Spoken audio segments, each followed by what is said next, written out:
5 centimeters per second, a chain of short stories about their distance. Japanese animated film directed by Makoto Shinkai.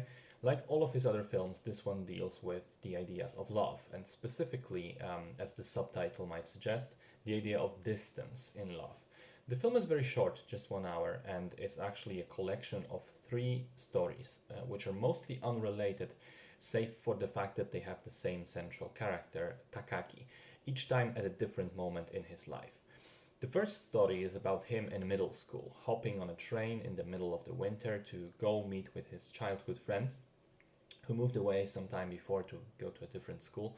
And the two continued to write letters to one another, and clearly, there's some feelings still in there. But the meeting seems to get less and less possible as the massive blizzard that day causes one delay after another.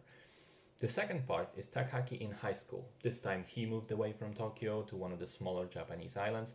We can see him texting all the time, and we can kind of guess it's with the same girl as before. But this time around, we watch him from the perspective of another girl that is a classmate of his and deeply in love with him. And as she's trying to get her courage up to finally reveal her feelings before the school year ends. And the final, shortest chapter has Takaki as an adult, working in Tokyo, living alone, mostly devoted to his job and kind of reminiscing about what was and what could have been with his past relationships. So, across all 3 of the stories, and even within any of them, there isn't really a strong narrative that pushes the story forward, and the story isn't character driven either. I would describe all of these vignettes as very lyrical, poetic, and atmosphere driven primarily. They all try to create a feeling of a single moment in time, a single moment in our personal relationships, with all of those moments being, I think, quite universal.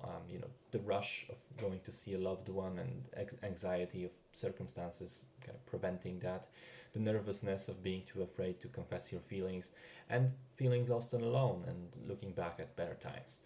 I think at this particular thing, at creating those individual moments, the movie is very good.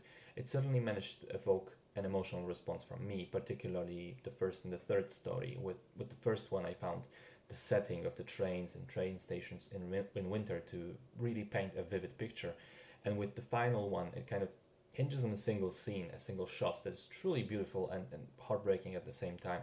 And it does a terrific job of conveying a particular emotional state without trying to put it into words, using image instead. The cinematography in general is pretty good, as can be expected from a Makoto Shinkai film. Although from all his movies that I've seen so far, I would rate this one on the lower end. I think The Garden of Words and Your Name were more stunning visually, but then again, they were done later, so that makes sense. And as a final point, I want to say that as good as I think 5 centimeters is, I don't think it's quite for everyone. Because as I said, the movie doesn't really have a straight up narrative. And so I can see people not appreciating it for what it is. I can see people saying, nothing happens in the film. It's boring, despite the fact that it's only an hour. There's just a bunch of feelings and stuff. And yes, that's exactly the idea. That's what the movie aims to be. And, it's fine if you don't like these kinds of movies. Just better to be warned beforehand. But if you can get into this lyrical, poetic, atmospheric exploration of feelings and distance, physical and emotional alike, you can find true beauty in here.